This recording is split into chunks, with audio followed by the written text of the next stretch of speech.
Hey everybody, welcome. Let's just make sure that I'm live here. Oh, look, I think I am live. Whoops.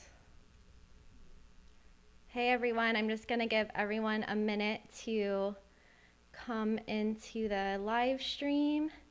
Gonna open up the chat here. Hi everybody. If you're just coming into the stream right now and you're here live, then go ahead and comment in the chat and let me know that you're here. Let me know where you are, where you're watching from, where you're participating from, and if you can hear me okay. Can you hear if I tap like this? Just want to make sure that the mic is good. Who loves my little fluffy dead cat? This thing makes an appearance in pretty much every video lately because I had a bit of a technical difficulties with my microphone. So when you travel full time, you end up with the kind of equipment that you can have access to regardless of where you are in the world. And my microphone came from a random hole in the wall store in Krakow, Poland, and it just died on me. So that's why I've been using this big microphone in all of the videos. So, okay, we got lots of people coming in. We have Scott from Patreon is here, Nicholas from Sweden, Rutherford is here. And also welcome to all of the new people. I think since the last time that I did a live stream in January, the channel has doubled. So there's a lot of you who I haven't met. So if you're new here and this is your first live stream, also comment below. And we'll hop into the questions. So for those of you who don't know me or who are new here, my name is Kristin. You're watching Traveling with Kristin, and I started this channel a couple years ago to teach people how to basically have the life that you want to have, to show that it's possible to work for yourself or work remotely and live anywhere in the world or travel full time or whatever you want to do. And so I've been living this kind of nomadic or expat lifestyle since 2002. So pretty much my entire adult life, off and on in the US, but pretty much full time for all of that time, living in different countries from Central America to Southeast Asia to Europe, and nomadic at times or having a home base in foreign countries at times.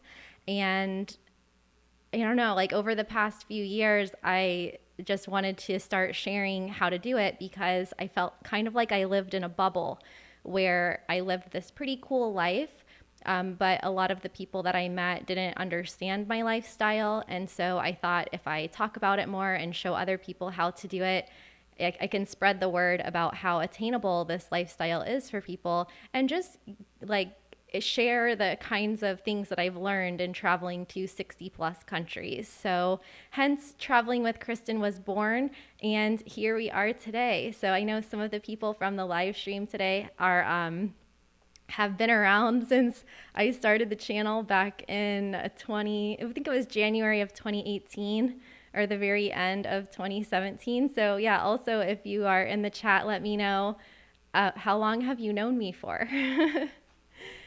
So I'll go through and give some shout outs here and we will get into it. My computer is being slow.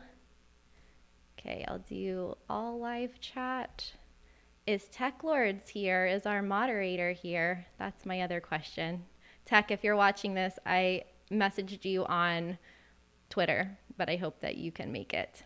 So we have Steve from Polite El Carmen, Terry from Seal Beach, Mike Jessup from Patreon, he's hanging out in Utah, Weblog, Rachel from Turkey, Samir from Texas, Trader Walt is here from Patreon. And after the live stream, everyone, we're gonna do an after party, like an after show over in the Zoom room in Patreon. So if you want to join that, after this YouTube live, then head over to patreon.com/travelingwithkristin and we have like a core group of people over there where we also do monthly Zoom hangouts, and they get to see all of my videos first and they see the unfinished product. So Isaac the other day on our live stream was saying that the videos that he sees on Patreon, and then when he watches them on my channel, he's like, is this the same video? It's unrecognizable. So you get to see the rough draft, unpolished version and give feedback on that. We have Angel here. We have Indian, Regia, Dave from Philly, Alex, Karuman, Mike McCombs is here. Hi, Mike. From Nebraska, Scott is here. Steven, thank you on the audio and sound check. Mavic from Laguna Beach. David, Rob, wow. Samantha from Alaska. Admiral Bosch from Iowa. C is watching in his or her living room. We got Rob in Vegas. Guadalajara, South Carolina, Michigan, Toronto. Did I pronounce that right? I used to say Toronto. Toronto. And I pronounced Vancouver wrong too back in the day. Annie in Ukraine and Netherlands. Tammy from Blue Firefly Travel is here. Rick, Nicholas, whoop. We got a big crew today. Norma, Russell from Sri Lanka. Tech Lords is here. Yay, Tech. Tech was one of my first subscribers, and Walt and Scott, and Tech Lords has been moderating ever since. So thank you so much, Tech. We've got Philip, who's new to the channel, from Harrisburg, Pennsylvania. Rob in Long Beach. Alex in North Carolina. Wow. Cool. So if you're just joining into the chat, over 100 people here. This is the biggest live stream I've ever done. No pressure. No pressure. So there's actually no video today. I usually publish a video on Saturday or Sunday, but I decided to do this live stream instead. But the next video that is coming up is on the best places to live in Portugal. So before we get into the questions, I have a question for you guys. What is your favorite type of video? I have quite a few cost of living guides on the channel, quite a few travel updates. Whew, it's hot in here. I turned off the AC so that the sound would be better without the AC going on. But I have, cost of living guides, country travel guides. We have some interviews on the channel. We have those travel updates during COVID and coronavirus times. How-to videos on making money online, traveling, becoming a digital nomad. It took me a while to find or figure out what I wanted to make and what people wanted to watch. So this has been a really big experiment across hundreds of videos, learning how to make videos and getting to know everyone. And of course, now we have the reflections on living in the USA, living abroad, all of that great stuff. So let me know what you guys like. Cecilia's here from Taiwan. Cool. And also, if you have questions for me to answer, then start dropping them in the comments and I'll answer them live over here. Oh, wow. Finland, Hawaii, Victoria, all over the world. Super cool. Alexander says he's watched some videos the past few days and overwhelmed of my personality, hopefully in a good way. I'm actually quite introverted. I guess it's an ambivert, introverted extrovert. So I was voted most outgoing in high school, but I also am very quiet and very nerdy and just like to be at home and read books and make music and do things like that. But then I also like to go out and meet people, and I love meeting people online, of course, because I'm all into the remote lifestyle. So I like to live life in real life, but then I also like just being a part of the internet. It's such fun times that we're living in. David's in the most interesting place on earth. Walt is in DC. Cool, cool.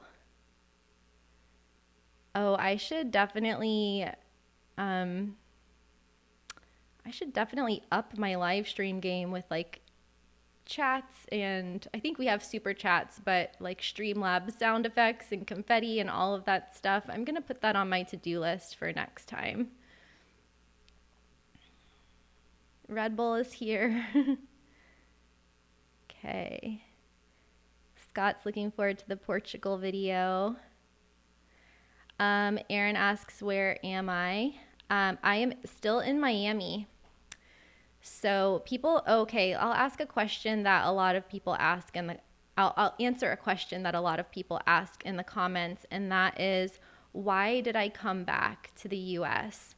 And I actually had answered that in the USA video, but then it got cut because that video was originally 1 hour long, and I cut it down to 25 minutes or something, and then I ended up adding back that section at the end, so it became 32 minutes.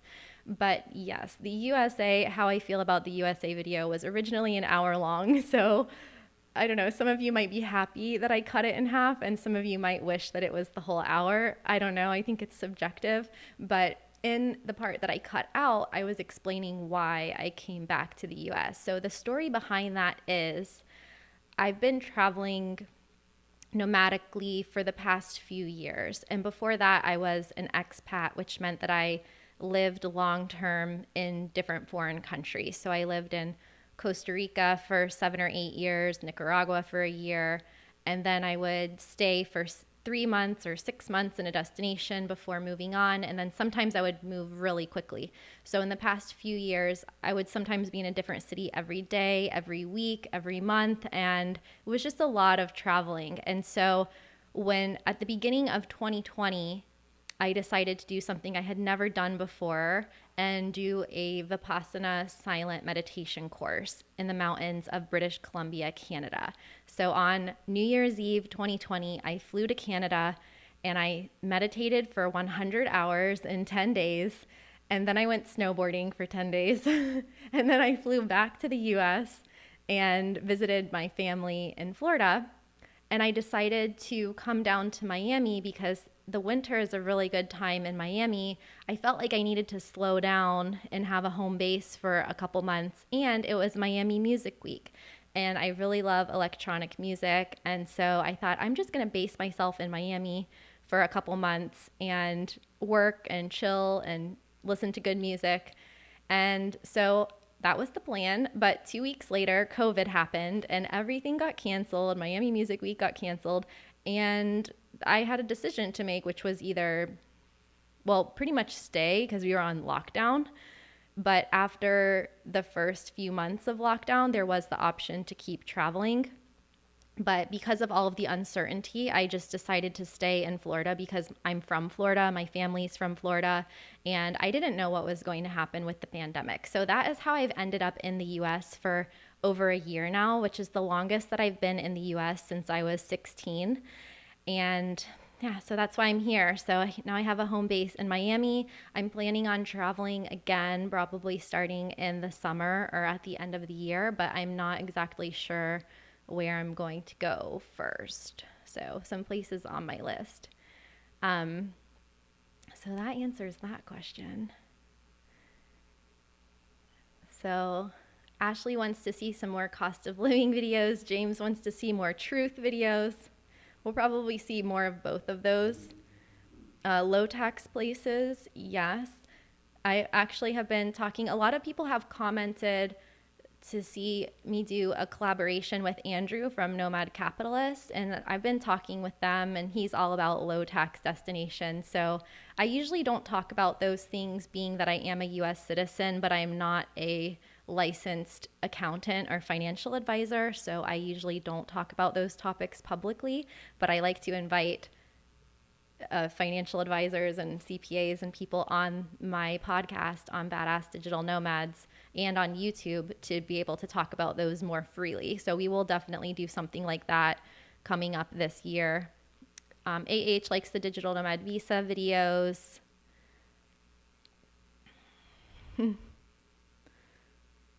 Funny. Okay, we've got Ska Punk asking on how to live an alternative lifestyle, pay less rent. Okay, so lowering your cost of living. I feel like I should be writing this down. I can go back through the chat actually.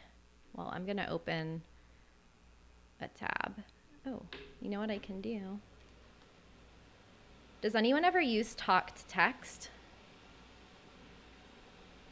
So sometimes this is a hack that I have, is I actually talk to answer messages and emails. So maybe if I do talk to text, then I can say the questions and then I can have a list of them at the end. We gotta multitask here. I don't have a production team, everyone. You might notice that my filming quality is not the best all the time because it's me trying to film myself without somebody there, and so sometimes it's out of focus or the camera settings aren't good. Live stream questions. So we have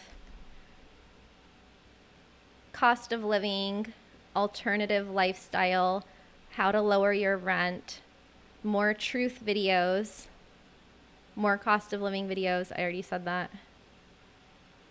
How to become a digital nomad, how to make money online, how to downsize and live more simply. Samel asks if my mic is going to get its own YouTube channel. I feel like it should have its own Instagram, maybe. What do you think about that? Let's see. Jeff's asking for adapting to different cultures. Ashley's asking for more videos on visas and taxes. Rachel loves the reflection videos. I love those too. Live Deeper says insights into meditation and building community with other people. So do you mean in other countries? And Scott likes the travel guides and updates and the real talk videos. So I have a few of those real talk videos planned on other countries that I've lived in. So I'm thinking Norway, Costa Rica, maybe Iceland. I've spent quite a bit of time there lately. Are there any countries that you want me to do a what it's like to live there video on? Let me know which countries you would like to know about, and then I'll let you know if I've been there and then if I can do one of those videos. Okay, more minimalism videos. Okay, Owen from Bulgaria is here. Nice.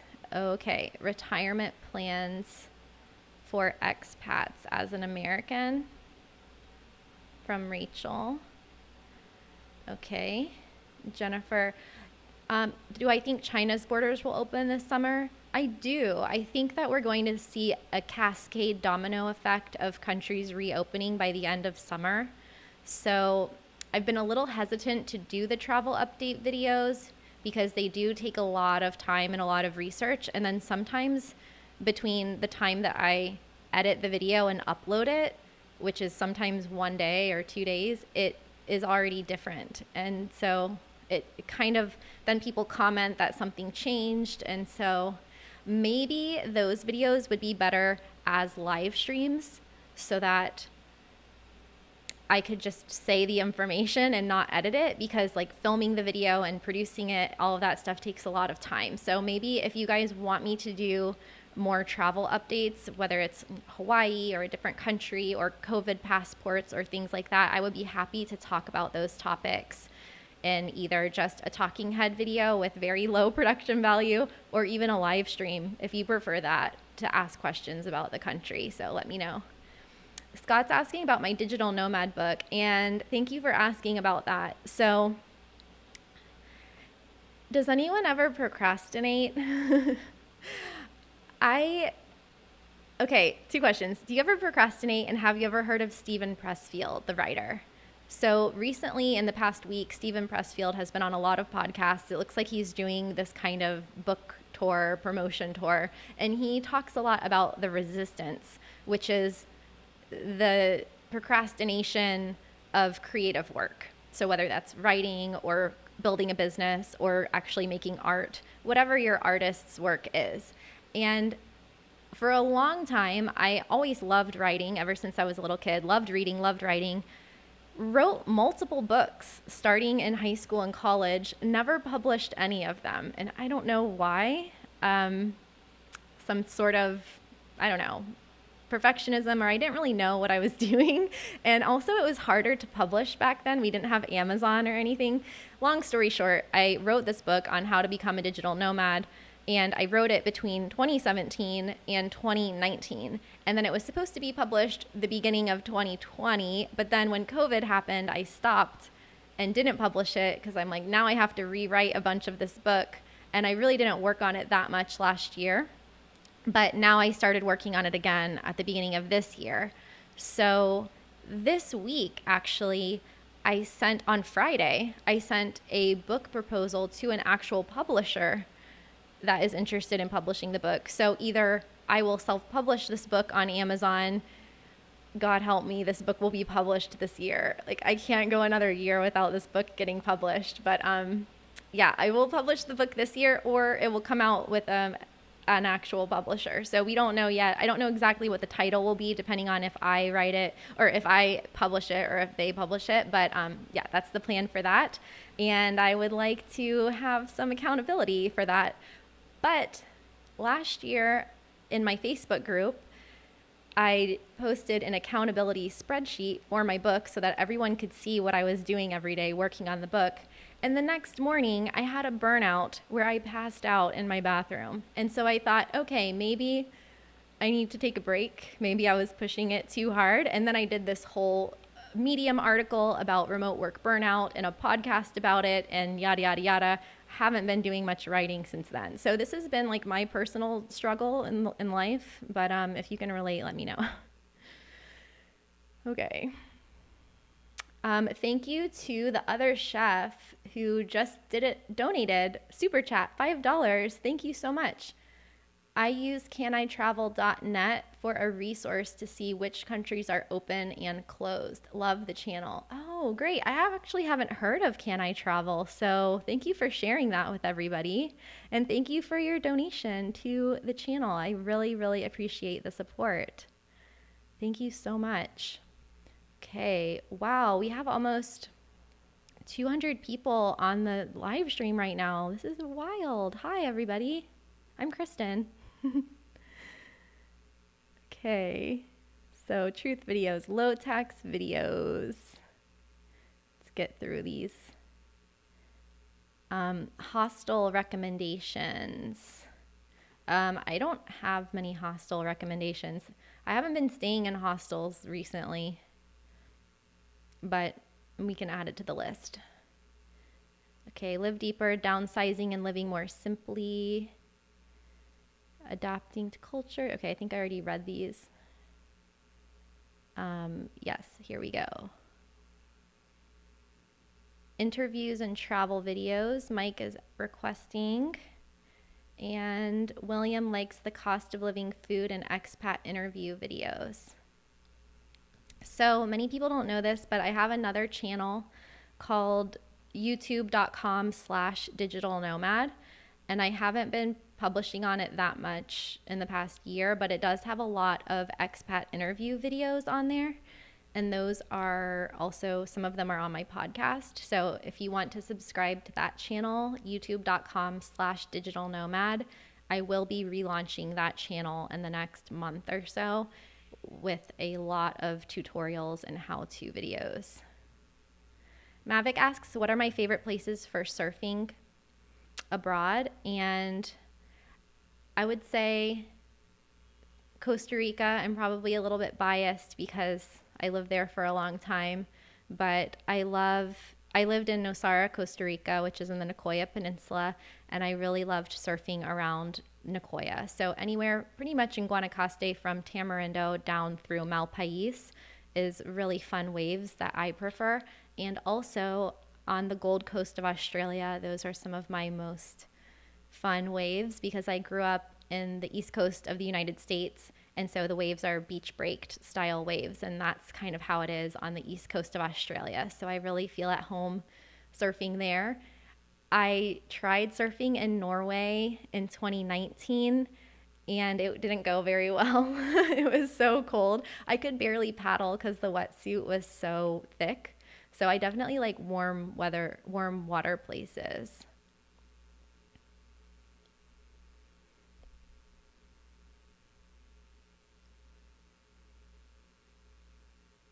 Hey, Serge.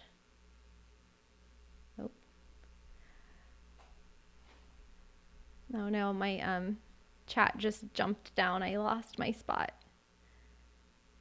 Okay, Scott wants some more living in a van videos. I have some van lifers coming on my podcast soon. So if you want, I can record the interview as a video and also post it as a video. Okay. We have some questions about how to establish an address for credit cards and visas. So I was actually thinking about that today because people have been asking about that in my Facebook group. And really, there's a big opportunity for someone to solve this problem around having a physical address, but being a remote worker or being a digital nomad. So right now, I have been using my parents' address as my permanent address, but that's not ideal, and not everyone has that option. There are mail scanning services. There are ways to use a co-working space sometimes as your office or as your permanent address. And I think you could also probably have an assistant or somebody receive your mail, but there's really not very good options right now. I think that is a big problem that hopefully somebody will solve in the business community.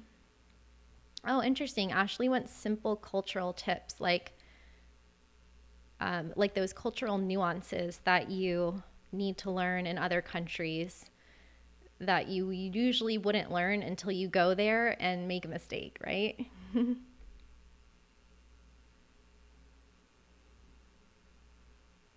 Okay, so more COVID restrictions videos or when those restrictions are lifted, I'm guessing. How do I handle my first trip to Thailand? Weblog, can you be a bit more specific on that question? Like how I plan day 1 and day 2? Would this be on a vacation or if I'm moving there? Okay, so we have EU versus USA. Stefan asking, how do I easily get working visas in countries as a freelance business owner? So this is an interesting one. I have this video on if you need a digital nomad visa. I think it's called Digital Nomad Visa Pros and Cons. It should be on the homepage of my channel, but if you just search on YouTube, Traveling with Kristin, digital nomad visas, it'll come up. And I go through each country that offers a remote work visa or program at this time. And I basically am pretending to be a lawyer or a judge. And I'm saying pros or cons or yes or no to each one, whether or not it's worth it. So until the pandemic happened, there were still freelancer visas available in some countries, but those were usually oriented towards people that are going to stay there for a really long time, for years. And they were expensive and time consuming to apply for in many cases. And sometimes they would require an investment or a deposit in the country or things like that. So what a lot of people did, a lot of online freelancers, is they would travel with just their passport as what's called a perpetual tourist. So this means when you travel to a country with a tourist visa, you're not technically working there. You're going there to visit and sightsee as a tourist, but you could work from your computer because you're not physically working in a job in the country, in an office, for example, or in a restaurant. So there's kind of been this loophole or gray area where people were able to work from their laptops without any sort of official status. But now that's changing where you can get that status if you do want it, and then you can stay longer. Like Costa Rica is developing one now. So when I lived in Costa Rica, there was always these people that would say Costa Rica is cracking down on tourists or digital nomads or expats that are staying in the country without residency, but that never happened. They would always let people come in and out every 90 days. Very few people would get stopped at the airport.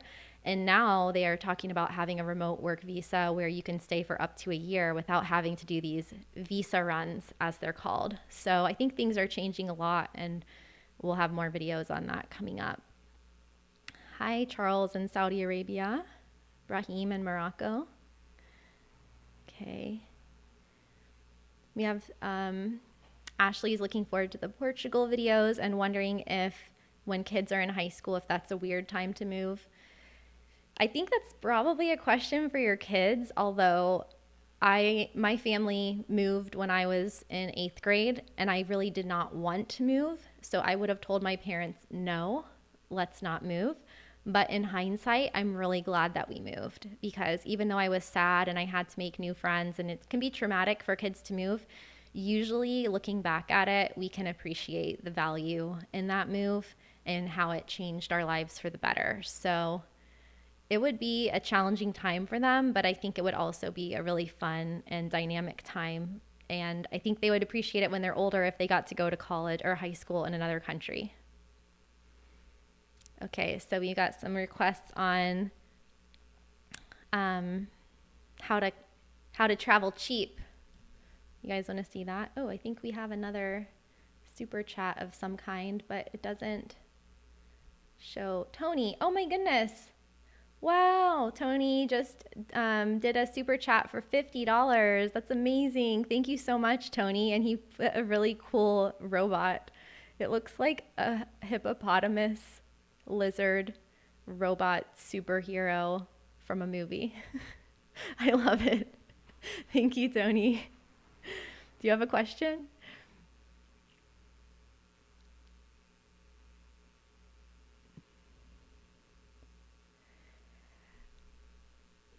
Do countries refuse giving working visas to people who won't stay for long? Each country has different requirements, so I recommend checking out that video on the pros and cons of remote work visas. When will the US open to international travel? It's quite open. I don't know if it ever closed officially, except for to some countries, including the countries in the European Union and I think China. Have I been to Russia? Only to Moscow and the airport. So unfortunately, I haven't explored much of Russia. Hi to Australians. David over there. Hi, other chef. Hi, Mohammed. Okay, I'm gonna scroll through some questions here. Andrea's asking if we're gonna need proof of vaccines to travel to Croatia and other countries. So this is hard to say because I think a lot of things are going to change in the next few months. On my COVID passports video that you can watch on my channel, I talk about this. I think it's 15 minutes long, and I go through which countries and which companies, public and private, will require this proof of vaccine. What the IATA and the international travel organizations have said, and also what I think allegedly, I don't want to confirm 100%, but I think that the World Health Organization was recommending is for countries not to require vaccination for entry, because then that could be discriminatory, because not everybody will have the opportunity to get that vaccine. So I think that that will be an option to show, but at this time, it is not a way to get around other entry requirements that usually include testing and some form of quarantining. So we might see that in the future, but I don't think we'll see it in the next couple years, even though I don't know why my feed cut off for a second. Sorry about that. Even though in New York, for example, I have heard that if you had proof of vaccine, you could get into this basketball game or something. So I don't know. We'll have to see. So Haley, Haley's looking for answers on how to start her own business and what's the best way to find clients. So I recommend subscribing to my other channel, youtube.com/digital nomad, because I'm going to do more online business tutorials on that channel. This channel is going to be more travel focused, and that one will be more online business. Is visiting every country a goal? From Samuel.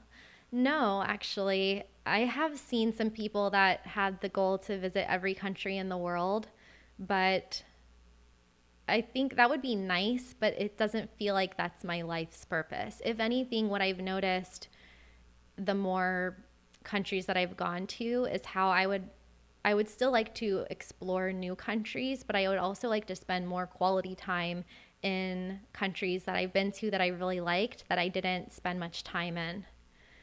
So I think everyone has a different perception on that. We have more super chats. Holla, Tony Tostada. Thank you. $25. High five. I've watched your vids in Mexico and I'm a big fan. I will be getting my vaccine next Wednesday. Was wondering if traveling to Mexico, do they require proof or a vaccine shot? So no, actually, I had a friend named Darren on my podcast last night, and he spent the last 5 or 6 months in Mexico, and we were just talking about how Mexico was one of the most wide open countries that really weren't requiring anything. So Darren got vaccinated yesterday in Miami on his way to my house to record a podcast about living in Mexico. So it's kind of a funny coincidence. So I think it's still a good idea to get vaccinated regardless, but Mexico is not requiring that. And I don't think any countries will require proof of vaccine. It will be a bonus, but they will more likely require a negative COVID test. Okay, and Karuman donated $10, Canadian dollars. Thank you so much. Do you have a YouTube channel, Karuman TV? Very good questions for the kid part. I have a daughter, but she lives with her mom. Can you be digital nomads, come back and forth, and be successful? I need to escape the Western bubble boredom. So yes, one of the things about being a digital nomad that I'm trying to change the narrative is that you don't have to be a digital backpacker to be a digital nomad.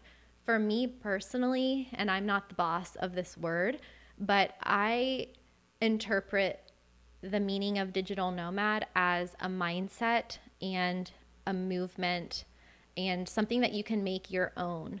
So it doesn't mean that you have to travel full time. It doesn't mean that you have to be in a certain place so every often.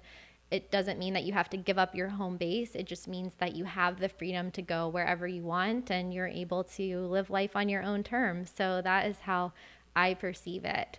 But some people might disagree. So if you have a kid who lives with another partner or an ex-partner, depending on that arrangement that you have with them, you could maybe do some shorter trips where you're traveling and coming back, and that would just be a personal thing.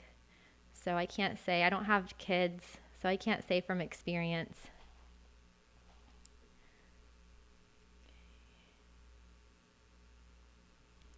Brian's asking my favorite EDM group or singer. So I'm actually not so much into EDM, I guess I should say. I'm more into techno and tech house and all different genres. Tech house, organic house, Afro house. I like a lot of different types of music, but I think I started with EDM. I actually went to a Zed concert in Japan, and that was a highlight. That was super fun. Reggie is asking what's the next country for me. I don't know yet.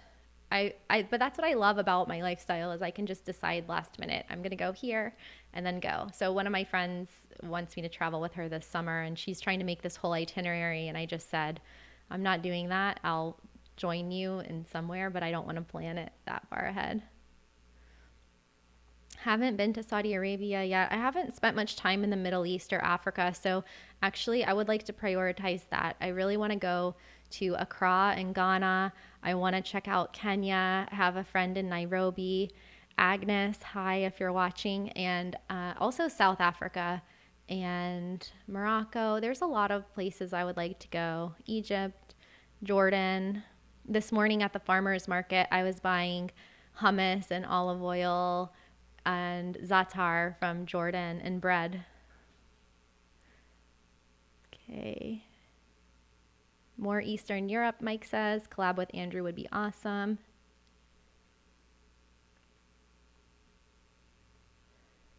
Okay, Philip says he would be interested in exploring the differences between expat and nomad. Oh, so I think I just said that, so that's good, coincidence, but that would be an interesting idea for a video. We could do what is the difference between an expat and a nomad.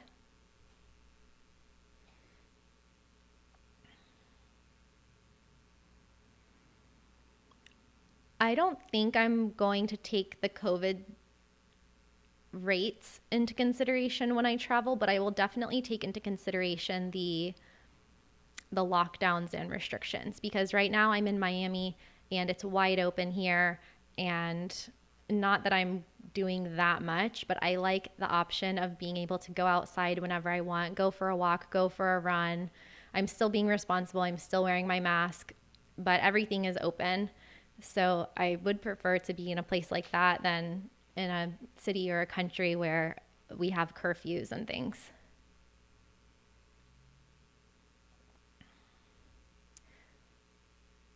I agree, Ashley, on having a female-focused perspective. A lot of people have messaged me that they are happy to hear a female perspective on some of these topics.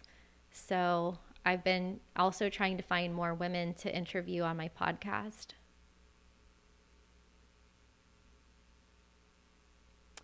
David, I used to do Twitch in 2017, I believe, 2016 or 2017. And my first 100 subscribers came from Jamie Staples, who is a Twitch streamer who published some of my videos, or he had me in his videos on his YouTube channel. So shout out to Jamie Staples. And we lived in Costa Rica together in a poker house, Twitch house. So I was surrounded by Twitch streamers.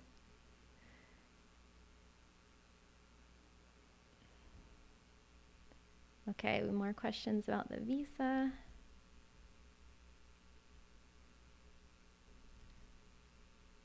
Oh my goodness, I think Tony Tostada is back with another super chat. Thank you, Tony. I recognized your picture there. I know, I like the emojis. I know you travel alone. Do you plan on adopting a four-legged creature to tag along with you? Or would that be a burden on travel? So yes, I have almost gotten a dog a few times, but my logical side of my brain has always interrupted and said, what are you going to do a month from now or 2 months from now or 3 months from now when you're traveling? And so I never got a four-legged creature. And also when I lived in Costa Rica, so I lived in this town called Nosara that was on dirt roads, and it actually could be dangerous sometimes because there really wasn't much of a police presence or security presence. Everyone had their own private security. And during the time that I was living there, there were a lot of home invasions, which is really scary. So a lot of the houses have bars on the windows and big gates, or they're like built like fortresses because people have vacation rentals. They go away for months sometimes and they don't have anyone at the house. So they have to really protect them from theft. And a lot of people there were getting these Belgian shepherds, like basically guard dogs that were pretty intense. And then all my friends there were trying to convince me to get a dog. But I knew that that would then tie me to that place. And so for people who love pets and traveling, you can check out Trusted House Sitters, where you can actually travel around the world and live for free at people's houses, or in some cases get paid to live there, and you can pet sit for them. So you can watch their dogs, their cats, their horses, their snakes, whatever pets people have. If they are leaving their house, they can put their house on Trusted House Sitters, and then people like us can go and house sit for them. So that is a good way to travel on a budget and get to pet furry friends too.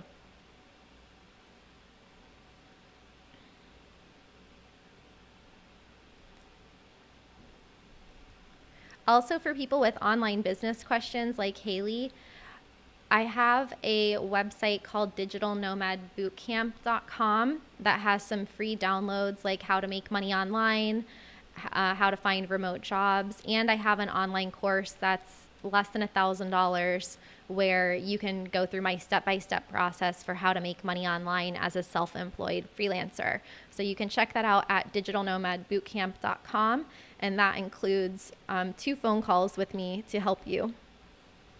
And you can also sign up for my email list at travelingwithkristin.com/subscribe, and you will get notified whenever any sort of new books or products around how to make money online are released.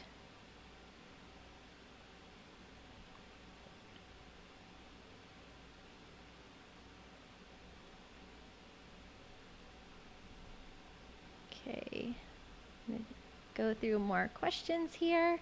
If you're just joining the stream, hello. Looks like we have more than 200 people hanging out here. So we keep breaking records here on the channel. This is amazing. So we have people from all over the world. So drop where you are right now and what you would like to see more of on the channel. Walt says Montenegro. I do have quite a few videos on Montenegro. So just search Traveling with Kristin Montenegro and you will find those. Oh, you wanted that to be a video about what it's like to live there. Okay, sorry, I'm really behind in the chat here. I need to step it up. Okay.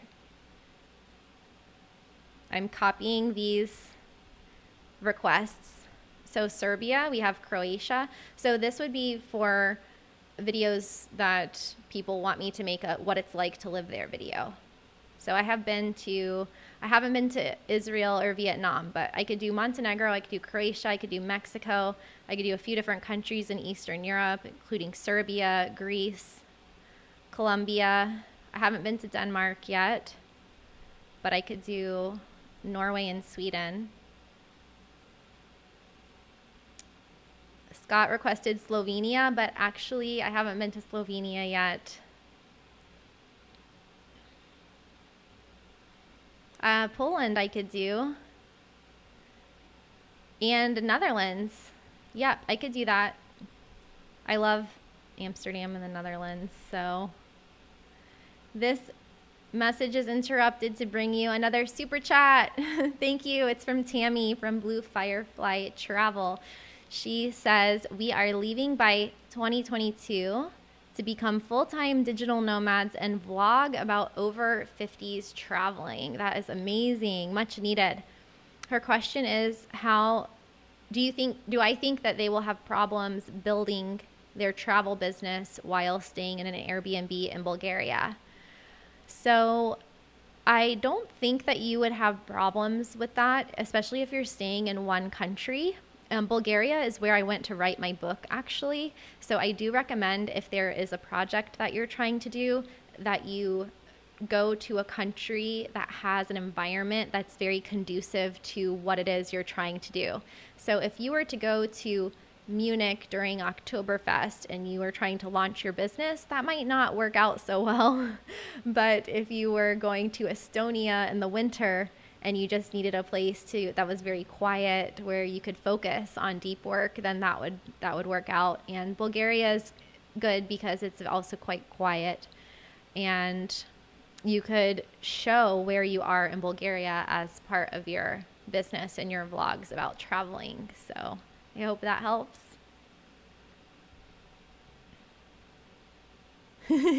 Blue Photo Media, thank you for the super chat.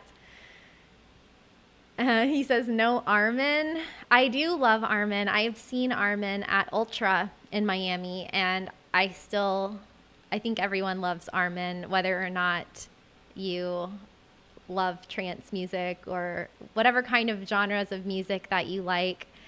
I think that everyone has respect for Armin. And you also asked, do I know people who buy a house in other countries and rent it out when it's not there. It's easier to travel Europe with a home base, but it's expensive to leave a home vacant.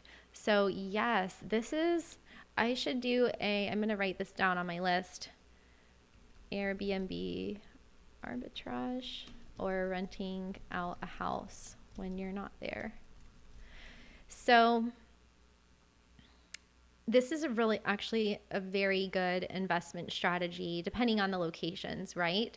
If you have the money to buy houses in other countries and then live in them when you are in that country and rent it out when you're not there, that can be a great way to sustain your lifestyle, even without working in some cases, depending on what the rental income is.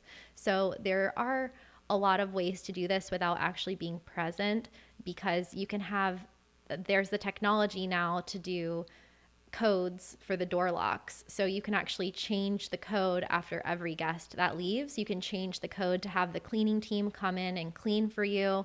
So you will have to probably pay either a property manager or someone to come clean in between guests, but it's totally possible now to own houses in multiple countries without being there in person. So if I were to be a landlord of 10 properties, in the past, it only made sense to buy those properties in your hometown where you could be there physically checking on the tenants and anything that they need. But these days, you don't have to be there. So that is a big benefit. Go for it. And thank you for the $20 donation. Okay.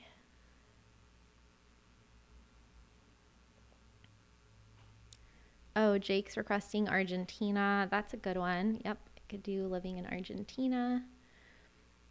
Well, it says countries are opening up for those who have proof of vaccination.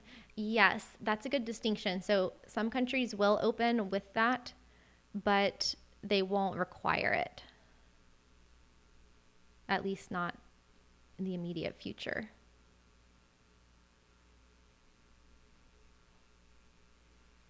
Jake coming in with all the recs. Colombia, Poland, Estonia. Okay.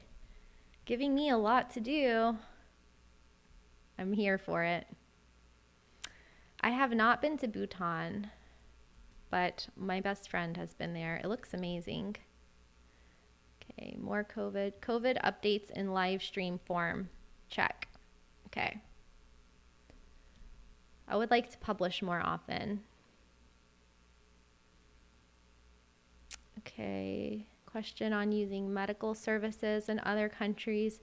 That's a long topic for just the Q&A, but I could do a video on healthcare in other countries.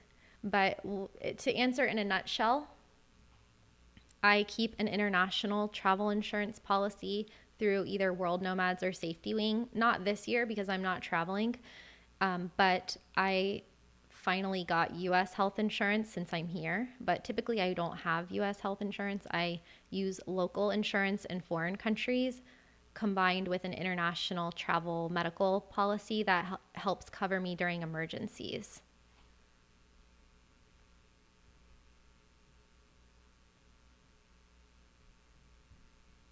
Ooh, that's a good one, Ashley. How to convince your family to travel or open their worldview. Maybe how to deal with family members that don't understand your love of travel. War of Art, yes. Love that book. Procrastinating with Kristin. No. I've just accepted that it's part of the human condition. Anyone who says they never procrastinate, I don't know how that's possible.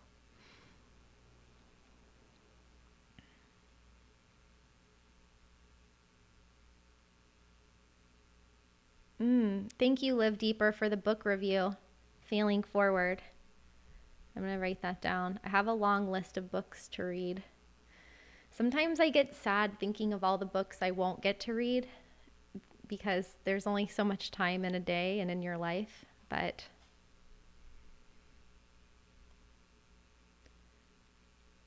just won't know what's in a lot of books. I won't be able to listen to every song in the world or read every book in the world. Got to focus on the top 1%. Hola, Chile. Hi, Marianela. Worst airport in the world and the best airport in the world. The worst airport I was ever in, I feel like someone asked me this before, was Nauru in the South Pacific. And I'm sorry to anybody who lives in Nauru. I don't have anything against your country, but there were scorpions in the airport under my chair. I was waiting there during a layover and it was really hot and there was nothing to eat and there were scorpions and cockroaches on the ground and I did not like that airport. Best airport in the world to this day, I would have to say Singapore Changi Airport. You can just get a hotel room in the airport, although that is more available now in other places, but that's the most stunning airport. I would live in that airport. I also like, is it Munich's airport or Frankfurt? Munich, I think. That's a nice one too. Super chat from Ashley, $9.99. Thank you so much, Ashley. Do you have any questions? Drop them in the comments, and thank you so much for your support. And Tony, back again. Three-peat, thank you. $25. From all of my travels, which country had me cracking up like a tostada the most? Which country is the funniest or has the most laid-back attitude? Oh, which country had me cracking up the most? I feel like, well, I just talked about this in the Japan video on what it was like living in Japan, and I did not expect to laugh so much in Japan. But maybe it was because I didn't speak the language and people were really cracking me up all the time. Even now, when I go back and edit videos or watch clips from Japan for new videos, I still find funny stuff that makes me laugh, and it's been 3 years. So I think not like a tostada, but maybe like a tuna taco. And the most laid back attitude, the most comatose attitude. I don't know if I would call people comatose, but I would say laid back attitude has got to be Nicaragua is coming to mind. There is this place called the Corn Islands on the Caribbean side of Nicaragua, and it's one of the most chilled out places I've ever been. And they don't even have cars there. People are just on an island off the coast of Nicaragua, and there's organic farms and lobster. You can go diving for lobster, and it smells like coconut bread and banana bread everywhere, and it's just a really chill place. Anywhere in the Caribbean as well. Caribbean side of Costa Rica, super chill. And also the southwestern side of Costa Rica and the rainforest area of Pavones. That is so chill because it feels like you're in the end of the world. It's like you're at the border between Costa Rica and Panama in this rainforest zone, and it's surreal. And there's a lot of places that you can only get to by boat down there. And so, yeah, it's just really laid back. Hope that answered your question. I'm sure I'll think of more places that made me laugh. I'm looking at my map right now. If anything else pops into mind, I will let you know. Thank you, MD, for the $15 super chat. Really, really appreciate it. Thank you to everybody who's contributing to the channel. I should do more live streams. What's my take on the Philippines? I love the Philippines. I unfortunately haven't explored it so much. I've only really explored the metropolitan area of Manila, which is massive, but not everywhere. But I spent a couple weeks there, I think, in 2015, I believe. And my friend and I really wanted to go out to some of the islands, but we had a limited time and we decided to go to Thailand instead. So it would have been stay in the Philippines and explore more of the islands, or go to Thailand. And we kind of wanted to see both countries. So we did that. And then she flew back to work in Atlanta and I stayed and I went to Hong Kong and Macau and kind of did my own trip throughout Thailand and around that region. But The Philippines has beautiful beaches from what I've seen. And the one complaint I've heard about the Philippines is that the internet is really slow. And it was slow also in Makati, but it can be really slow out in the islands. Maybe that's changed this year, but in the past few years, it definitely was slow. The people were super nice, some of the friendliest people ever. And I have some people on my team. My video editor is in the Philippines, so Philippines very, very close to my heart.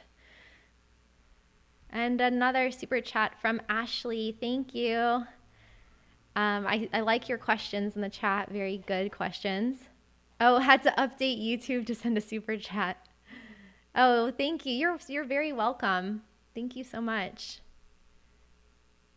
I didn't even know super chats existed until the last live stream I did, and it just popped up.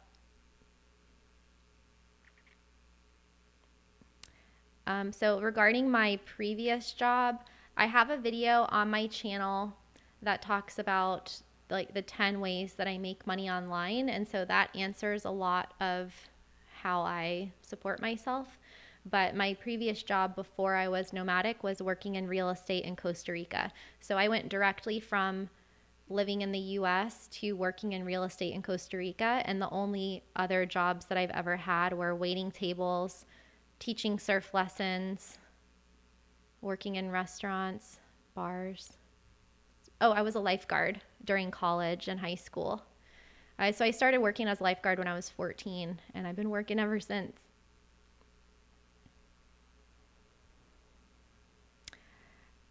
Does extended travel affect your citizenship, and how have you addressed tax matters during those extended times? That would be a good question to talk about with Andrew, because he gave up his U.S. citizenship and I didn't. So that's a personal choice. But traveling abroad, you could leave for however long you wanted, and I don't think you could ever lose your citizenship unless you acquire a second citizenship and your home country doesn't let you have both. But yeah, it definitely, I still have to file a tax return in the US, but depending on which country you're from, you could actually change your tax domicile and be a citizen of a country, but pay taxes in a different country. So that is a question we can get into on another video or on a live stream, maybe with Andrew, or an interview. Deborah, I'm a bit behind on the questions in the chat. Okay, I'm going to go faster. Well, it says top chat. Maybe if I put it just on live chat, I can see all of them.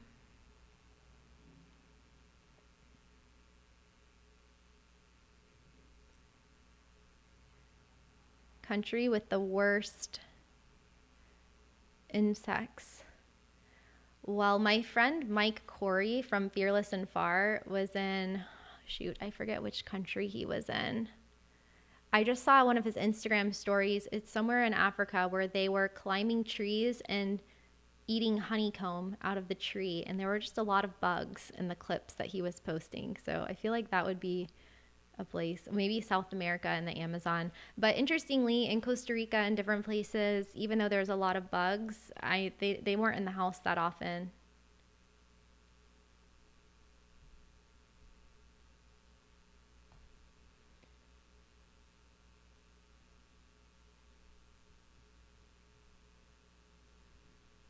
Andy asks, how did I find the first experience of traveling on my own, and did I get used to it quickly? So I was trying to think about what it was like. I was actually talking with my dad about this yesterday because someone on one of my videos commented that I should work in the government or for the State Department or for the Biden administration, and I forget who it was. I'm sorry. But I told my dad because he was saying that I should do the same thing.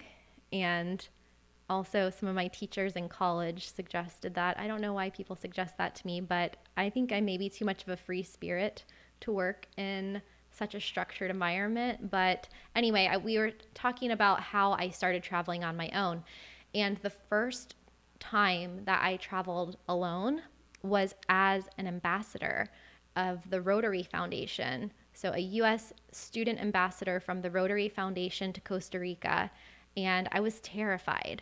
So I would remember sitting on the airplane and crying when the plane was landing. I didn't want to get off the plane because I was scared. I was scared to be by myself. I was scared to be in a foreign country.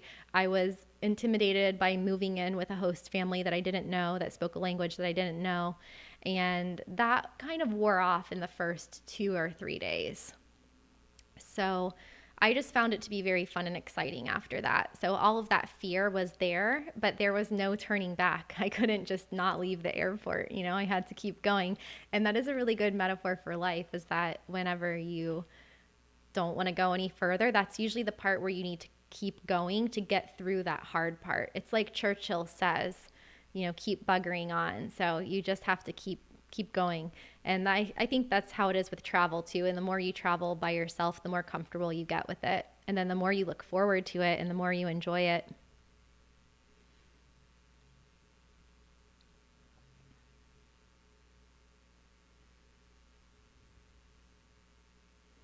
Which cultures do I find the rudest or least polite? I don't like to stereotype cultures, but yeah, I don't know if I could say that. I would say that in general, what I've noticed throughout traveling is that when people are in big groups, sometimes it can be that mob mentality where people are rude, like they don't care if they bump into you or if they push you over, like that kind of thing happens in every country.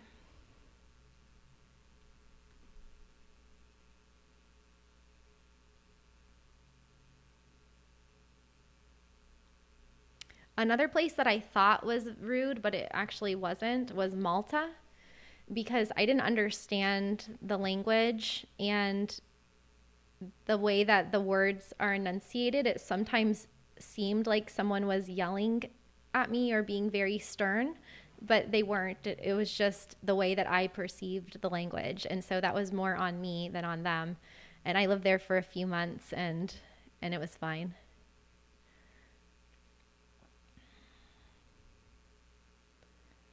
I've been all around Thailand, from Phuket through Bangkok, Koh Samui, Chiang Mai, Chiang Rai.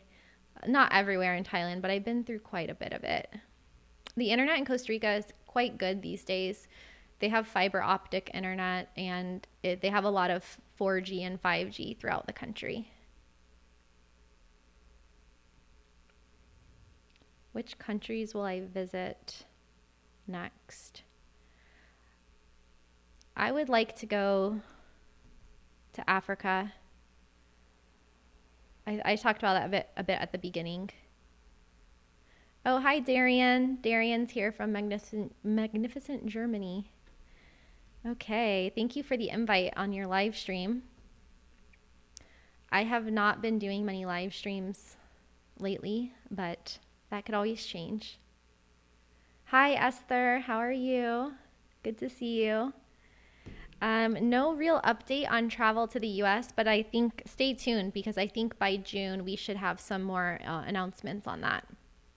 And we have a super chat from Felix. Thank you, Felix. $5. Muchas gracias. Thank you very much.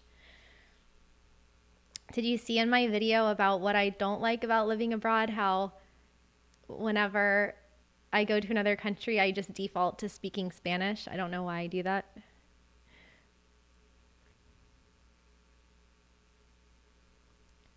If I had to live in one place for the rest of my life, I wouldn't live anywhere. I don't think I could commit to one place. Do I have commitment issues? But I probably would have to say the US because this is something I talked about on my podcast last night, is that, and this is the reason why I don't give up my US citizenship, is because the older I get, the longer I travel, the more I realize how important friends and family are.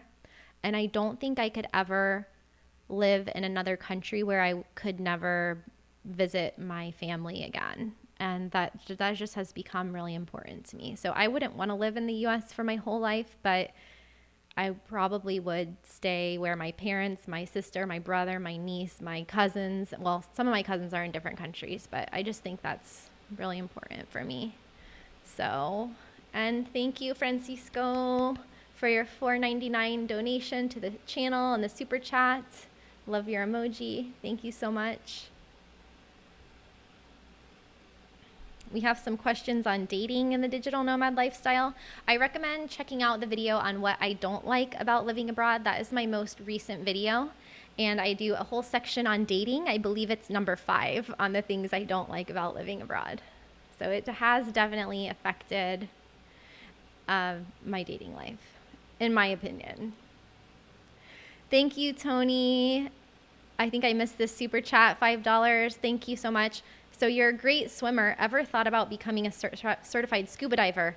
Yes, I actually am a certified scuba diver since I was 16, but I did not scuba dive that often because most of my travel initially, so I found that everybody has a type of passion that leads you into a love of travel. And for me, I discovered travel initially through surfing.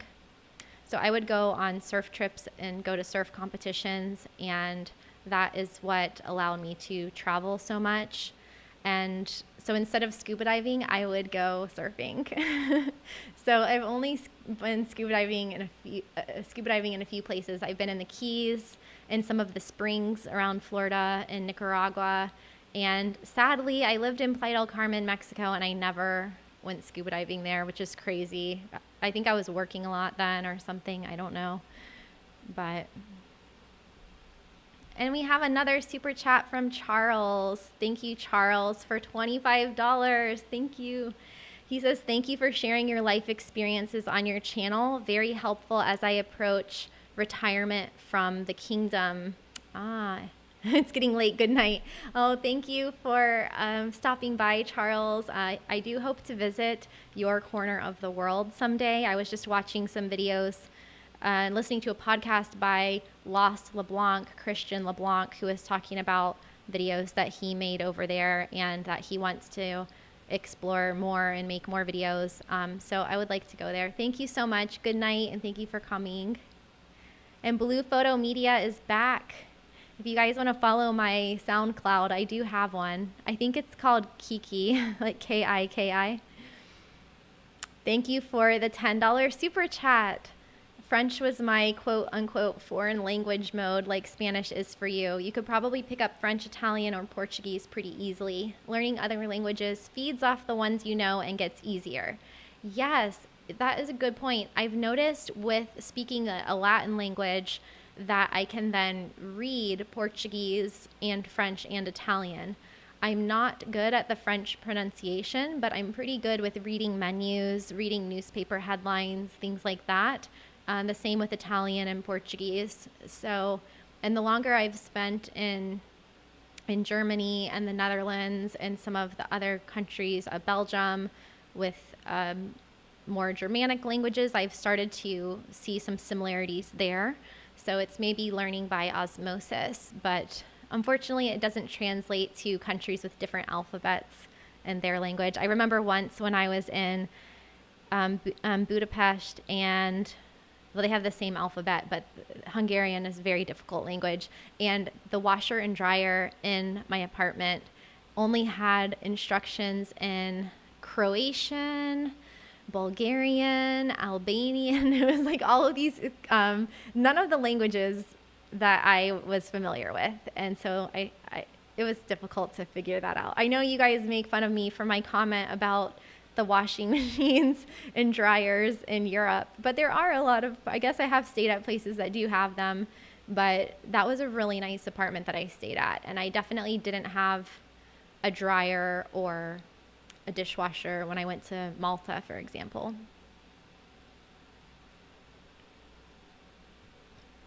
So we have questions on shipping.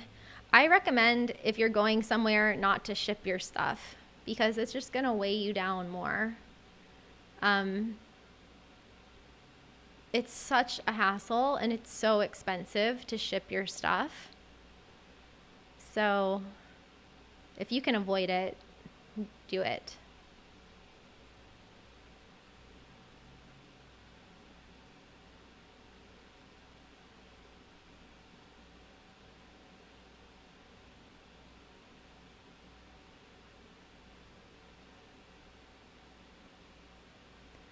Lots of good questions. I wish I could answer all of them, but I'm getting really far behind, so I'm going to have to skip some. Oh, we have a super chat in yen from Japan. Thank you so much. 2,000 yen. Thank you, Yoji. Oh, I saw your comment on my Japan video. Hello, Kristin. Having a foreign address, is it possible to maintain a channel through the USA for more financial instruments and opportunities? I'm not sure if I understand the question. So if you have a foreign address, could you maintain a channel through the US?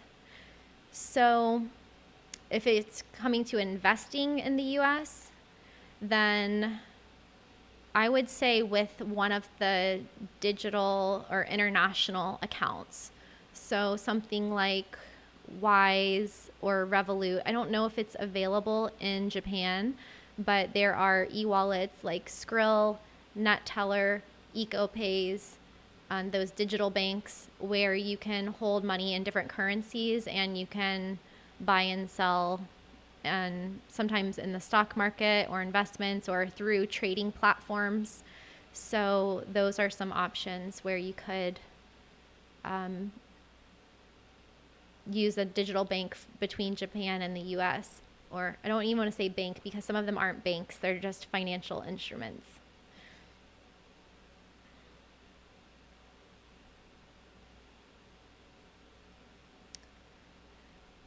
Philip has a question on what would be your reasons for permanently departing the US and giving up citizenship.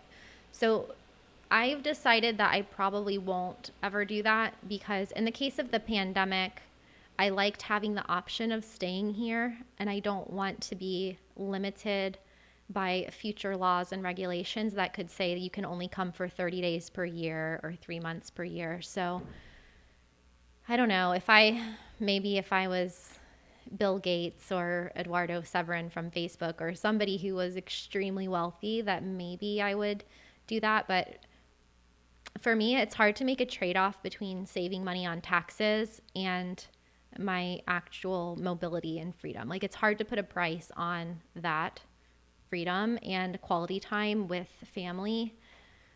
It's hard to say that money would be more important, but maybe if I hit a certain threshold and I really don't want to pay more taxes, then maybe I would give it up. But a lot of people do give up their US citizenship exclusively for tax reasons, according to studies.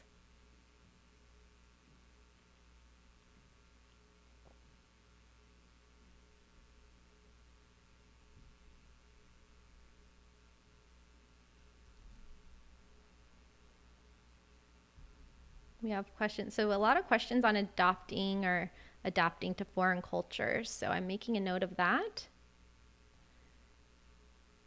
Websites for digital nomads one-on-one chat. Nomad List has a pretty good forum where you can talk with people in actual digital nomad destinations. It'll say how many digital nomads are there at a time. Hi, Dutchman. Greetings. Hi, Aman. Namaste. Namaste.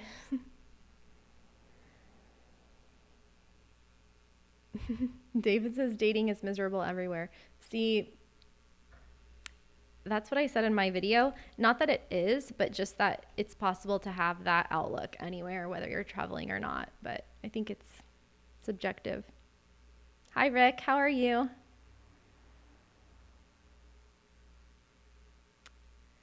Okay, we have questions on how to meet other digital nomads. I actually do have a few live streams on how to make friends as a digital nomad and how to meet people as a digital nomad, so check those out.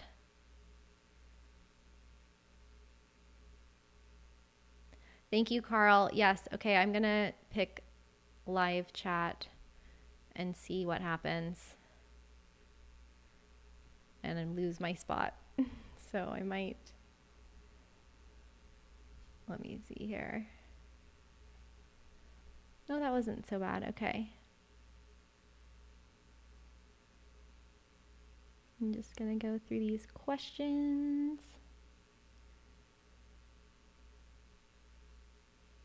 Thank you all for the compliments. Very nice of you.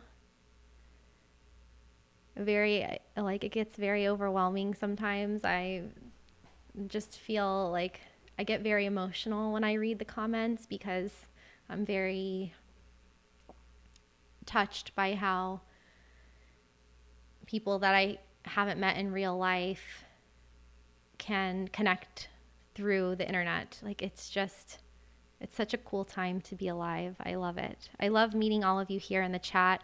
I love getting to talk with you in the comments. And my life has been so enriched by having this channel and sharing travels compared to when I traveled by myself or with my friends. And I still loved traveling then and getting to meet people everywhere I went, but it has really been life altering to meet so many people in such a short amount of time through YouTube, through my Facebook group. It's like the people that I hang out with the most are people online. And I haven't felt very lonely at all during the pandemic, just because I know that I can always connect. I do connect with you every day in comments or in messages. And so it's definitely helped with not feeling lonely. So it's really amazing. I still think it's important to balance it with hanging out with people in real life, but it has been really a great experience. Hi, Erin. Oh, hello. Erin was on my podcast. She's in the Azores right now. Oh my gosh, Erin, do you want to be in my new YouTube video? So I'm doing a video on the best places to live in Portugal, and I have the Azores on the list. So if you want to be in it, I'll send you an email after this.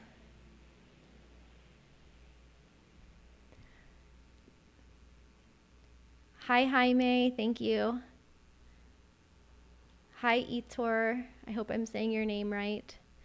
So do you guys have questions on how to learn a language? I was thinking of doing a video on that, but really the best way to learn a language is immersion. So that means moving to the country, living with family, taking language classes. I think that's the fastest way to learn. I don't have any problems with language apps, Duolingo, things like that. I have tried those as well, and that's good for practicing and keeping up with your grammar and vocabulary, but I do feel like being in those countries is the best.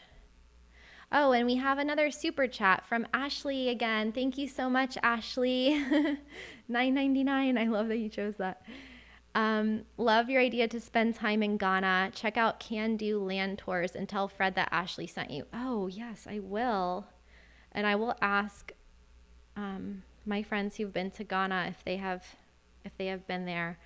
Yep, I think because it's such a massive, like geographically, such a large part of the world, I've been a little bit intimidated by like just learning where to go. So I haven't done enough research yet, but I'm looking at my map of some other places that I wanted to go.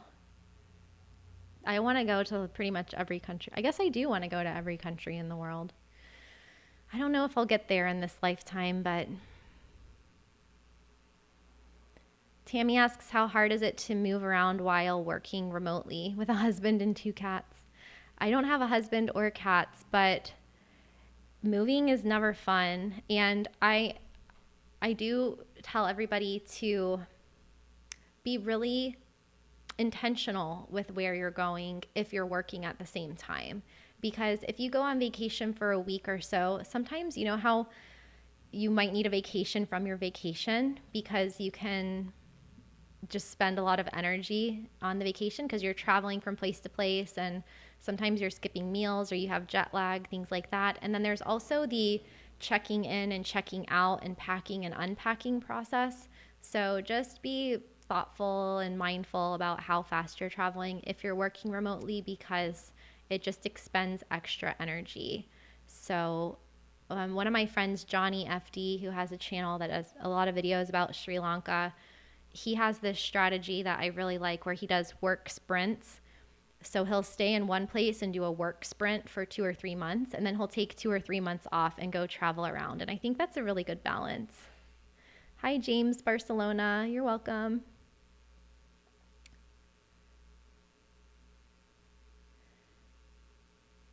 Etor, I have not been to your country yet, but I do want to explore more of that region. So we will see what happens in the upcoming year.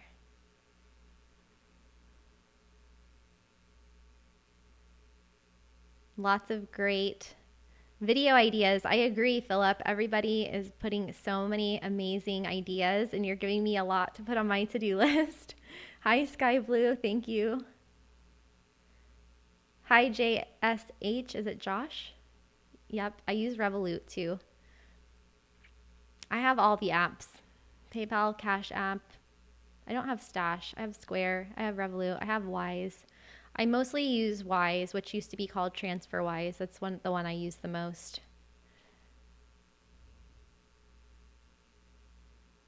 Oh, an Oxygen Bank. Yes, I have Oxygen too. That's a good one. I love that you can have your business and your personal accounts. Especially for freelancers, it's really good. Because one thing that no one told me when you become an adult, sometimes you realize how many practical life skills we didn't learn in school. And one of those was finances, personal finances, budgeting, using credit cards, filing tax returns. And so I didn't know at first to separate my personal and business expenses. So I really like having Oxygen for that. Oh, Andreas, thank you for the donation. Super chat, SEK50. Is that in South Korea? Thank you so much. If I could only visit or revisit 3 places in SEA, what is SEA? What places would I choose and why? I don't know where SEA is. I have not been to South Korea. Southeast Asia. Duh. And do I speak any Asian language? Ooh, okay. So in Southeast Asia, that's really difficult to pick 3. Oh my gosh. And there's so much I still haven't seen. Like I haven't been to Vietnam. I haven't been to Cambodia. I haven't been to Malaysia. I would love to explore more of Indonesia as well. I've only been to Bali, and I feel like I should go to more of the Indonesian islands. So I guess if I was to go back to Southeast Asia and revisit 3 places, definitely the Philippines, because I have only seen Manila. So Philippines, more of Indonesia, and I don't know if I would like to see, actually, I would like to go to Vietnam and Cambodia and Laos, because I have been to Thailand. I would definitely go back to Thailand, but I would rather go to some new places.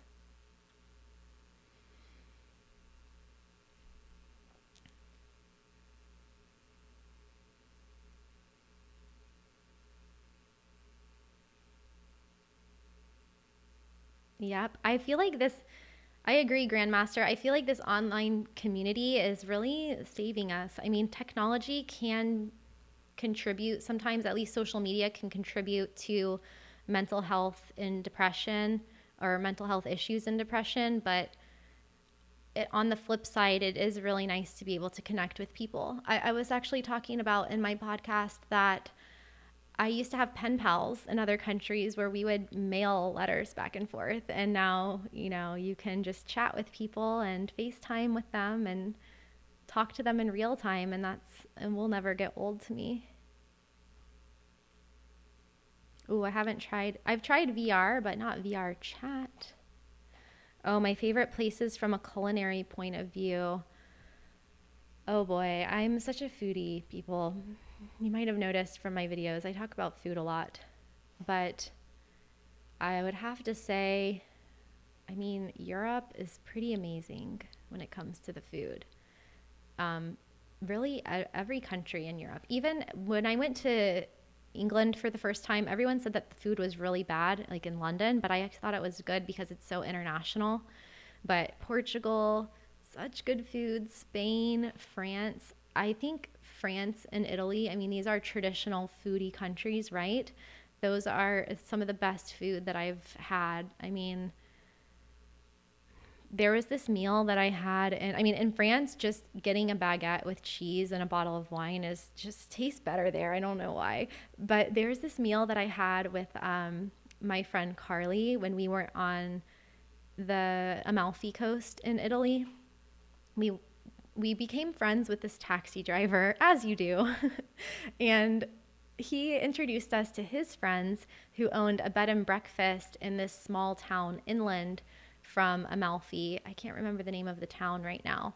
And it was a bed and breakfast that was closed. So we had this 5-course meal lunch for a very reasonable price. I want to say it was €50 or something at this couple's house. And they made all of the food from scratch. We actually made the gnocchi in their kitchen. It was an amazing experience. And they had their own vineyard and winery there. And the dessert, like everything, the desserts came with these pears that were cooked in like balsamic vinegar. I don't know what they did to it. And it came from the trees in the garden. And I'll never forget that meal. That was one of the best meals of my life. And also at Torre Normana on the Amalfi Coast, one of the best meals I've ever had in my life, also in Italy.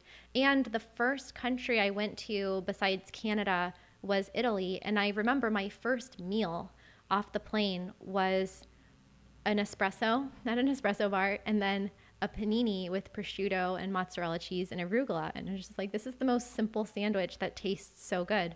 And so I have to say that those are some of my favorite countries to eat in. Cyprus as well. Well, Greece is also really good. But I actually have memories of the Greek salads in Cyprus and the pomegranates and the bread and the cheese. Oh man, I love Cyprus. I love Mediterranean food and I love Middle Eastern food.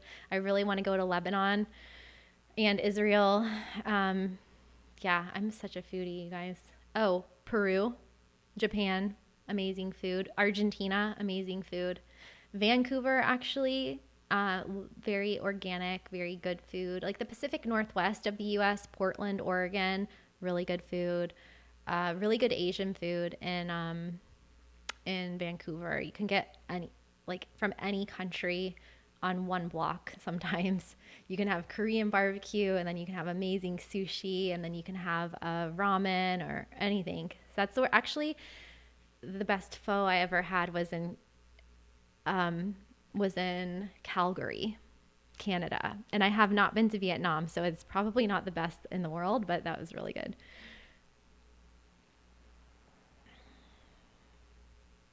If you're just joining the chat, then welcome, welcome. This is the biggest live stream we've ever had here on Traveling with Kristin. So I am just very overwhelmed and excited to be connecting with all of you in real time.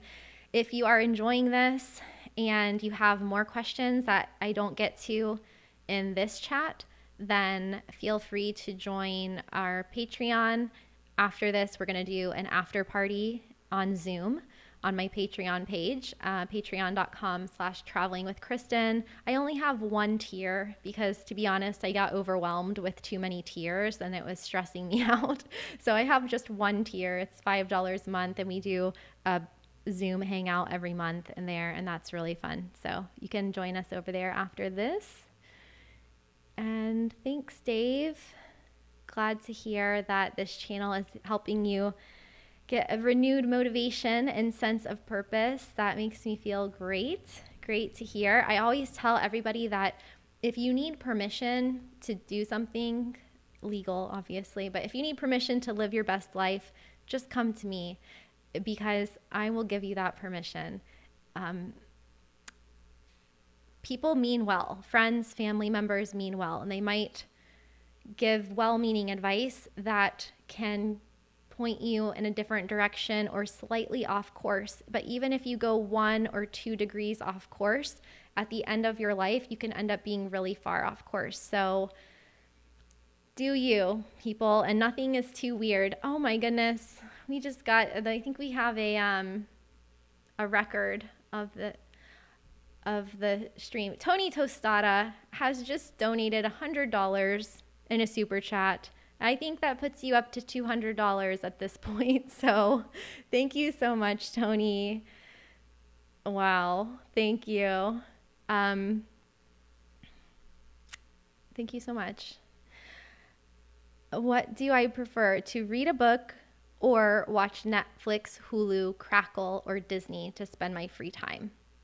What's the last book I read and the last good streaming show I've watched? Okay, I'm prepared for this question. So when I'm reading, I always would prefer to read a book, but sometimes there's a little bit of resistance in opening the book compared to picking up the remote control. Am I right? I'm just being honest. You just have to say Netflix and it turns on. This blew my mind. I think I put that in the USA video. No, I think that got cut out of it. You can just say Netflix on your voice remote and it will turn on. And that is not enough friction between me and Netflix. I can tell you that much. But I rarely watch TV. If I watch anything, it's usually on YouTube. I love YouTube. And if I watch Netflix, it is typically a food show like the Great British Bake Off or Chef's Table, which I have watched every episode of Chef's Table 2 or 3 times. It's my favorite show.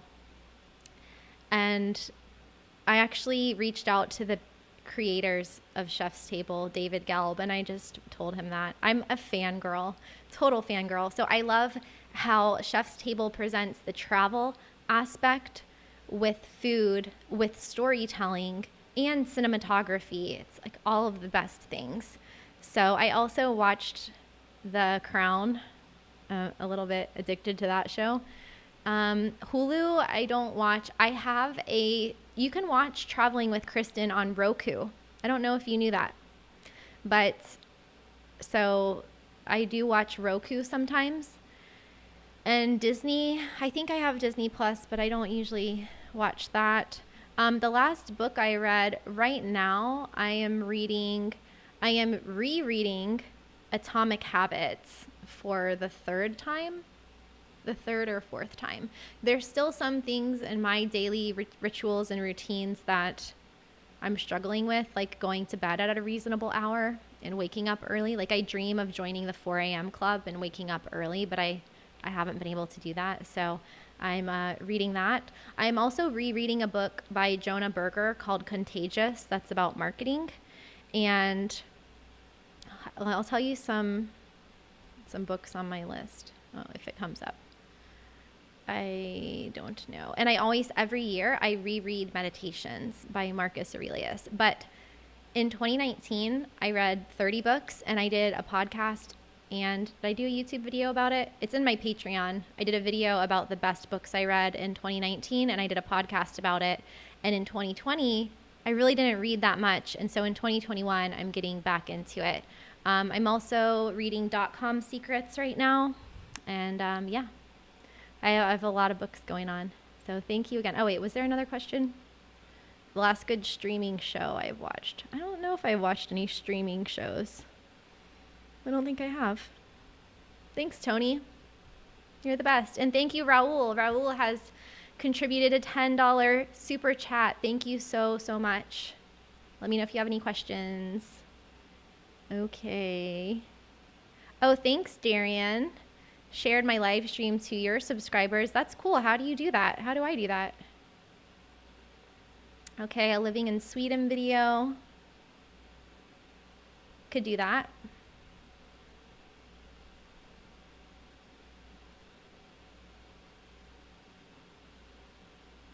Okay. Oops, my computer's being slow. Corey goes to bed at 4 a.m.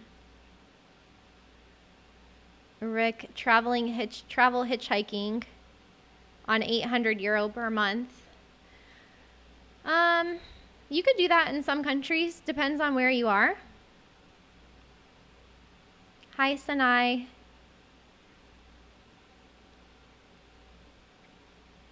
Hey, Kyle. Yes, I love anything related to Stoicism. It actually says on my Bumble profile, I quote too much from Stoic philosophers. You know how they have those question prompts? If you ever use those dating apps you can put questions on there.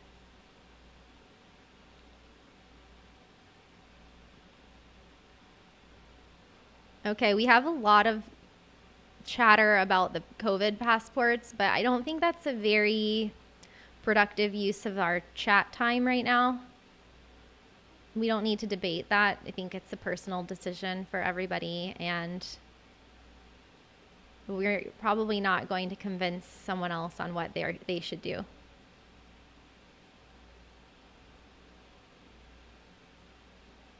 Oh, great to hear that, Deborah. I'm really into productivity and self-help books, but I really love history books and I love biographies. So how do I open, let me try to open my other,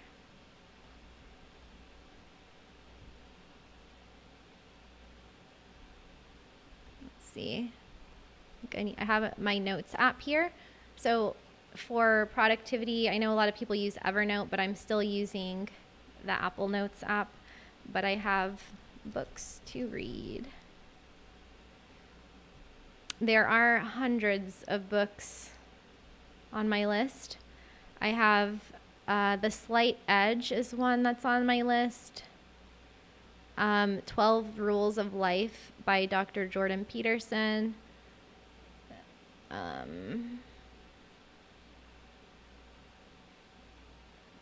The Ascent of Man. I don't know what that one is.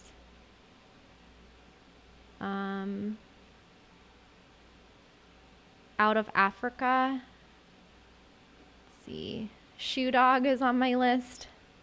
Let My People Go Surfing. That's the Patagonia founder. Some copywriting books and like Elements of Style. Oh, I really love On Writing. I think that's Stephen King. Yeah. Recommend. Those are the kinds of books I like. So anything with productivity, self-help, philosophy, history, those sorts of things. Self-improvement. Oh, Notion is good too, Helen. I agree. I actually ended up with too many different types of apps, and when you have too many, it can be counterproductive. Hi, Francisco. Thank you so much for the super chat. Hello. Where are you in California?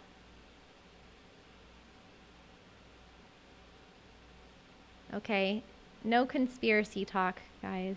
Let's chill with that. Oh, okay. Kyle's read Out of Africa and Jordan Peterson. Cool. Okay, I'm going to see if I missed any comments here or any messages. And so if you're just joining in, we're just doing some Q&A, some suggestions, some requests for different types of videos. And I can tell you that coming up on the channel, I have a video on the best places to live in Portugal, also the best places to live and work remotely. I have some videos from last year that I'm still working on. One is a documentary, which unfortunately was not shot in a very high quality. Like, it's not in 4K or anything, but that is still in production. So hopefully I can get that out soon. I also have this video that's pretty long.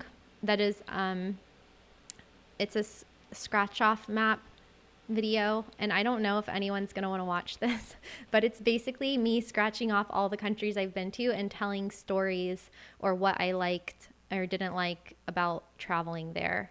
So is that of interest to anyone? It's like 80% done, but it's just pretty long. So it's taking a while to edit. But it looks like a lot of people want more videos about cost of living, more videos about how to travel on a budget, and more travel update videos about where you can go during or after COVID. Is that correct? And more videos on my perception, like the truth about different places, or I don't want to say the truth because it's my opinion, but I guess my perception on living as a foreigner in different countries and what it's like, so that you can get more of an idea and decide if you want to go there or if you want to move there. Is that right? Did I miss anything?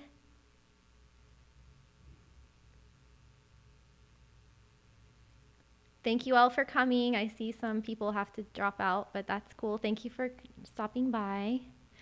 Tony is back again. He's going to test my Spanish. ¿Cuál es tu comida preferida cuando estás en México? Carnitas, tacos. Yeah, probably. I would say carnitas. ¿Tienes lugares favoritos donde te gusta cenar? Depends on, okay, I should translate, I guess. Okay, so he said, what is my favorite food to eat when I'm in Mexico? So I was also talking about this last night because on my podcast, we were talking about living in Mexico. And when I lived in Playa del Carmen, which is on the Mayan Riviera on the Caribbean side, I sampled a lot of tequila and mezcal, and I got really good at making margaritas. So my go-to would be making guacamole and margaritas for happy hour. But then when I'm in Mexico City, I really love eating the street tacos. And what else? And in Rosarito on the West Coast, it's more like California vibes, and I love the fish tacos over there. And then he says, do I have any favorite places where I like to eat dinner? And I'm trying to think of the names. I don't actually know the names of the restaurants, but there was this really interesting place that I ate in Mexico City where they had bugs, like ants and worms and insects and giant margaritas. So coming back to the theme of margaritas, I don't think I could have a show where you eat lots of weird things because I don't really like the weird things, but that was a really cool restaurant because we just got to taste lots of different types of insects. And there was also a place that I saw on Chef's Table that I really wanted to visit. Well, I want to go to all of the restaurants because they're Michelin-starred restaurants, mostly on Chef's Table. And they did an episode on Mexico City, and I can't remember the chef's name, but his restaurant looked amazing. I feel like Mexico City is a great foodie destination. But actually, when I lived in Mexico, I mostly cooked at home and went out for breakfast and lunch or just to random places to get like really cheap food for dinner. I didn't do that many fine dining restaurants. Thank you for the question. You win this round of super chats, Tony. Okay, Blue Photo Media wants the scratch off map video. I think I've been intimidated by my own video, and it's just I've spent a lot of hours on it, and then I wasn't sure if people would like it, but I think it will be fine when it's done. I think it will be good, but I think I'm just in that uncertainty process of editing where I'm not sure what it's going to completely look like at the end, but it's a lot of stories. So if you like travel stories and you're interested in knowing about 50 or 60 countries that I've been to, then you will like that video. And then I'll put timestamps, okay?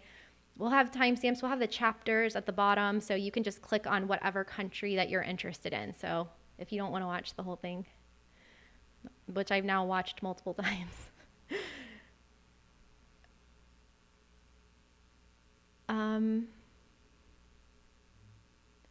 Timothy Simmons, I think, did I answer this before? Is this a new super chat? I don't know if I answered this one yet, but thank you, Timothy. If I answered you before, sorry, but thank you so much. Any information on travel once vaccinated? Will testing still be required and a possible stamp on the passport? I don't think that it will be an actual stamp on the passport. It seems like it will be more of an app. And the World Health Organization, a lot of the international travel and health organizations have said that they don't recommend that countries require a vaccine because it could be discrimination. But it seems like some countries are just voluntarily going to allow people to come in with the vaccine. And there's also the question of which vaccines will be approved in each country. So I think that they're trying to come up with a global standard for that right now. But what they're recommending is for testing to still be required regardless.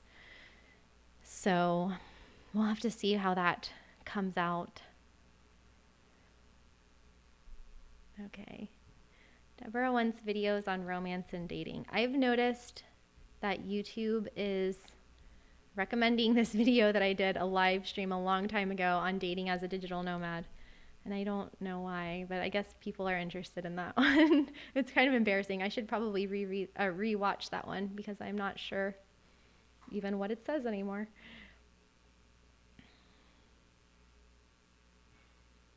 Yep, I ate bugs. It was not good. Maybe if they were covered in chocolate.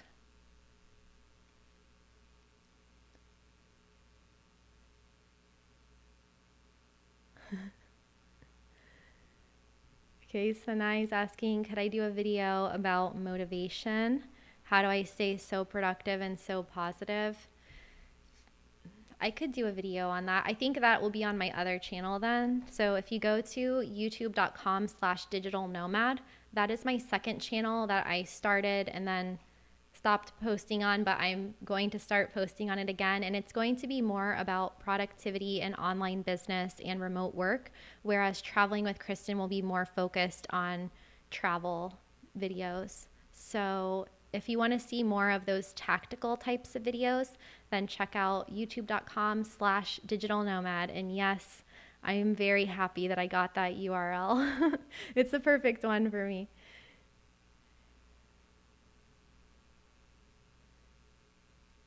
Thanks, Liv.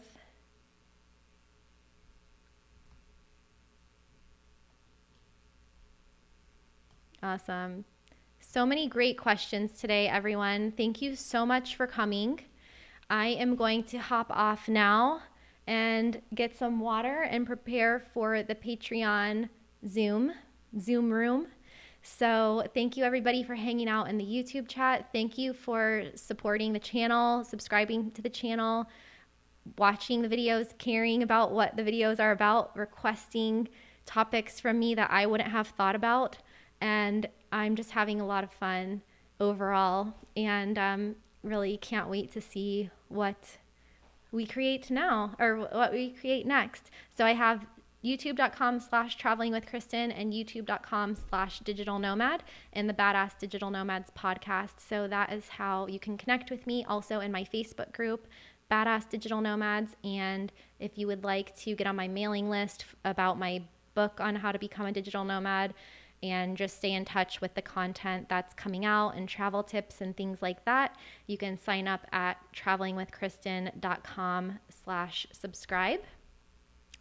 And we'll be back soon for another live travel Q&A. I'm going to do them at different times so that people that are in different time zones can attend. So last time in January, it was at night, and now I did it in the afternoon. So maybe next one, I'll try to do it more frequently, maybe in 1 month from now in the morning on a weekend. So hope everybody can come. So nice to see so many familiar, friendly faces and new names. So welcome again to the channel, and see you guys in the comments of the upcoming videos. See you in the next live stream, and just everyone take care, stay safe, and we'll see you soon.